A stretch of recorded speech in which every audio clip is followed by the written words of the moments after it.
Okay, good day mga Airsoft. Good day po mga kabigman. No? Hello po mga Airsoft. Good morning sa inyong lahat. Good morning sa aking mga Airsoft. Good morning sa mga mahal kong ka-Airsoft ko. No? Okay mga Airsoft, ngayon let's review and unbox unit ng ating ka-Airsoft from different province. Ay sorry, nag-iisa lang pala to. Mamaya pa yung iba. No? Si Sir Mark Anthony Golciano. No? Of Door 7 NDC Building, Apocon Road, Tagum City, Davao del Norte. Okay, ito si Sir is napakalayo sa akin nito, no. Una niyang unit actually pinili niya Glock, no. Pero all of a sudden, syempre pinaliwanagan natin siya. Nag-come up siya dun sa mas mataas ng konti sa Glock, which is the Sig Sauer. Okay, why? Bakit mas mataas ng konti? Kasi itong unit na ito mga Airsoft is kaya na siya, full metal, okay? Hindi katulad ng mga Glock natin, ng mga Glock kasi kahit naman sa Glock ng iba, no? Lahat kasi ng version ng Glock is hindi siya full metal. Lahat halos ng version ng Glock is hard polymer. Ngayon, since hard polymer, syempre, don't expect na sobrang tigas niya, no? Pero itong unit na to is full metal siya, alloy siya, okay? Full metal mula ulo hanggang baba, naka-fine tuning, naka-trigger job. Hindi siya naka-fix outer barrel kasi 9mm naman to eh. Hindi siya naka-fix outer barrel pero naka-hammer protection pad na rin at saka yun lang. Tatlo lang ang kaganyang upgrade. Kasi syempre binabagay lang rin natin dun sa pangangailangan tsaka sa request ng ating Airsoft. Syempre kung ni-request niya ganun lang, ang budget niya ganun lang, hindi naman tayo pwedeng sumobra dun, okay? Itong unit na to, Sig Sauer double action. Mapapansin nyo, pindutin natin to, pumapalagang hammer. Pero wag nyo gagawin na lalaro-laruin kasi hindi advisable yon. Sayang yung hammer, sayang yung lifespan. Ang mga hammer kasi is may mga lifespan lang yan. Kahit ano naman bagay may mga lifespan lang rin, no? Wag lang natin ganun. Tapos proper maintenance lang, okay? Ngayon, number 1, syempre this is the magazine. Ang Sig Sauer is maximum of 25 rounds ang sagad niya, no? Okay, good morning Alan Villaris. So grabe, nauuna ka ngayon mukhang bakante, no? Baka hindi siya lagari ngayon.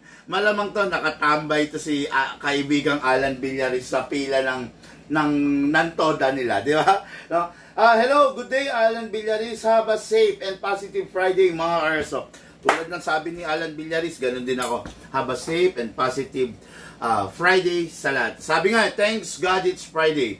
Bakit sinasabi thanks God it's Friday? Kasi mula Lunes hanggang Biyernes, hindi, mula pala Sabado. Mula Sabado hanggang Biyernes, maraming pwedeng mangyari sa iyo. Pwede kang masagasaan, pwede kang mamatay, pwede kang madaganan, pwede kang mapisak, di ba? Pwede kang mabaril. Pero umabot ka sa araw ng Biyernes. Yan ang dapat mo ipagpasalamat. Umabot ka sa araw ng Biyernes, buhay ka pa, nakakalakad ka, nakakakain ka, nakakadumi ka ng normal, dapat mo ipagpasalamat sa Panginoon yun. Kumbaga, umabot ka sa araw ng Biyernes ng normal yung kondisyon mo. Dapat ipagpasalamat mo yun. Karamihan sa atin, pinagsasawalang bahala lang yun, di ba? Patuloy yung paggawa ng masama, patuloy yung pagtuligsa sa kapwa, patuloy ang panloloko sa kapwa, no? Huwag natin tutularan yung mga Airsoft. Tandaan nyo, lahat ng ginagawa natin may karma, okay? Nireport mo yung kapwa mo, may karma, doble balik sa'yo, di ba?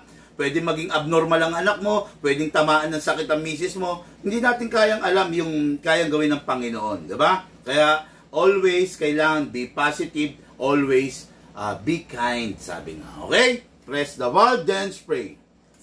Okay. Paalala ko sa mga shipping natin, inspect your parcel pagdating. Pag nakita nyo, tampered yung parcel, huwag nyo tanggapin basta-basta.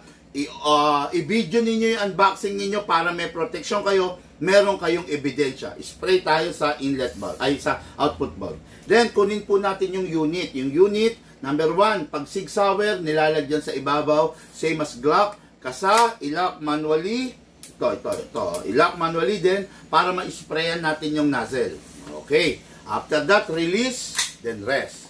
Okay, ngayon, sabi ko nga, itong unit na to is Taiwan, pero hindi siya yung mga high-end.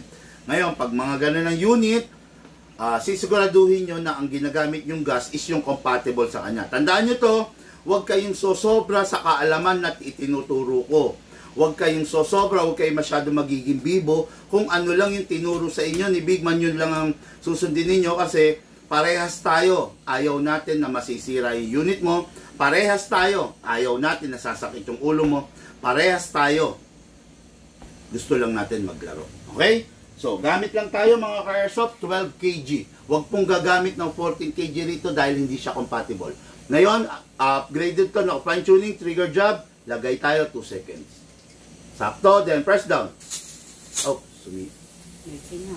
Ha? Yan. Bakit? Nalaglag siguro yun. Nalaglag to. Ayan, tingnan mo. Balok na to. Lugi na tayo. Wala, sumisingaw to.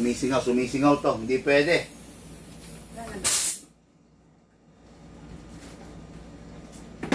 Pengi akong iba.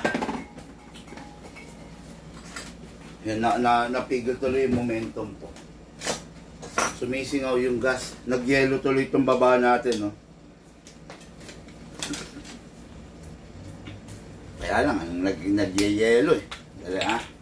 Ayan, ha? Mga airsoft, ha? Basta lagi ko sinasabi sa inyo, lagi lang kayo susunod, huwag kayong susuway. Kasi, ang goal ko is magsaya kayo eh. O mag-enjoy kayo eh. Yun ang goal ko talaga. Ngayon, alam ko naman, ganun din ang goal mo. Kaya ka bibiling airsoft, gusto mo magsaya. Ngayon, pag hindi ka magiging masaya sa airsoft, parang baliwala. Ba't nag-airsoft ka pa, di ba? Kaya, sunod lang kayo sa sasabihin ko, hindi ko kayo ipapahamak. Tandaan nyo, sa Big Man, lifetime warranty po. Hanggat maaari, ayaw ko masisira ang unit mo. Hanggat maaari, ayaw ko magkakaproblema ka. Kasi pag nasira ang unit mo, nagkaproblema ka, sasakit din ang bulsa ko. Kasi ako ang babayad sa gunsmith para i-repair yung unit mo. Okay? Upside down, then press down. 2 seconds only, kailangan maayos ang pagkakalagay, nakagitna. 1 and 2. Okay, 2 seconds. Sobra-sobra na po yan para sa isang puno. Okay? Kaya lang, nagyeyelo talaga. Ang lamig. Grabe. Pagpasensyahan nyo na mga airsoft. Aircon kasi dito sa shop. No? Ang lamig ng bawat unit. Ang lamig ng magazine. So, hindi makapag-perform na maayos yung airsoft. Alam nyo naman, lagi ko sinasabi, hindi ko tinatago sa inyo. Ang airsoft, ayaw niya yung malamig na environment. Ang airsoft, napakaganda kung sa labas mo nilalaro, nasa outdoor. Okay? Ngayon, nilagyan natin to 2 seconds. Siyempre, lagyan na rin natin ng bala. Reloader, hatakin pababa, then put your right thumb here. Okay, then, pump lang po. Dito ilalagay yung bala. Mas maganda pag may reloader. Pag wala po, mano-mano mong lalagyan ng unit. Grabe, hindi ko na i-align. Yan o. Mga airsoft, pansinin nyo to, may mga bungi siya. Oh. Pag may mga bungi, kalugin nyo lang para umalign siya, para solid yung mailalagay yung bala. At the same time, walang misfeeding, walang BB jam. Okay? Pasok sa unit, then kasa, then ready to fire. Firing! Ang lakas! Grabe to! Ang ganda ng pagkakatune! Ang ganda!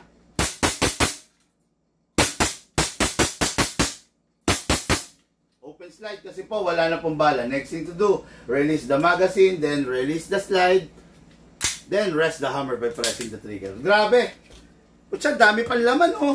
O, di nag-fire tayo, 20 rounds. Tingnan natin, bilangin natin kung ilan pa yung natitira, ha. Okay, Reynaldo Ocang, good day po. Boss Idol, Sir Reynaldo Ocang, hello po, good day sa iyo. Happy New Year. Glenn Michael Salazar, boss, good afternoon. Meron kayo available na air pump sa Colt Air 911 airgun. Bossing, wala po kami available na parts regarding airgun. This is an airsoft shop, malamang airsoft po. Pag sinabi mong Burger King, wag po tayo maghahanap ng pizza sa Burger King, di ba? Pag sinabi mong Burger King, ang hanapin natin doon, burger, di ba? Pag naman sinabi natin na Shakey's, back lang, back. Okay? Pag naman sinabi natin, Shakey's or Pizza Hut, syempre ang specialty nila pizza. Huwag tayo maghahanap doon ng burger. Ganun, no? Airsoft shop po ito, huwag po kayo maghanap rito ng pang-airgun. Malamang sa malamang, wala po rito yan. Okay?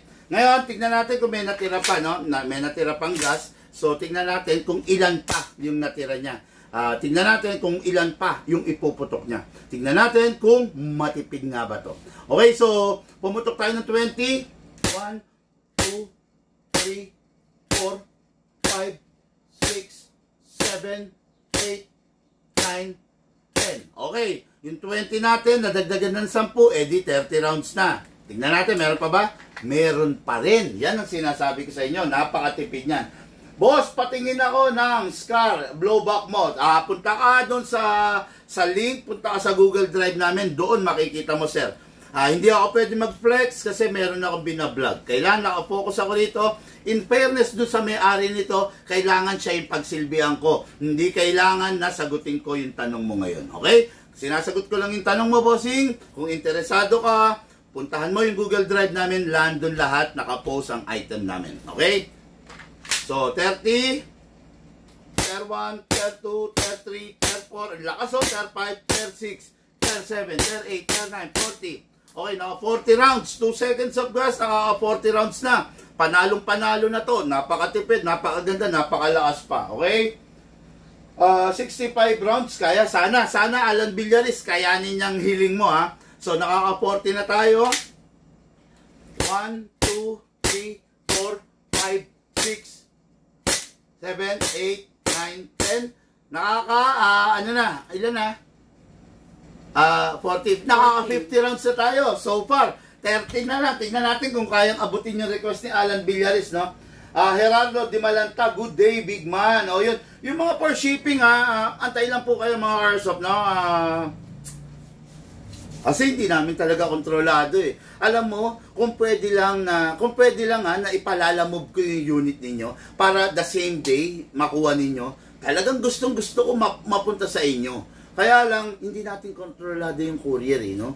Kumbaga, talaga doon kami nahihirapan sa courier. Pero, as much as I want, hindi kami natutulog, hindi kami nagpapabaya, pinapollow up namin ang pinapollow up, no? Okay, so, boss, magkano po yung gas bag magazine 5.1? Mag-PM ka, boss, iba-iba presyo niyan, depende sa model, no?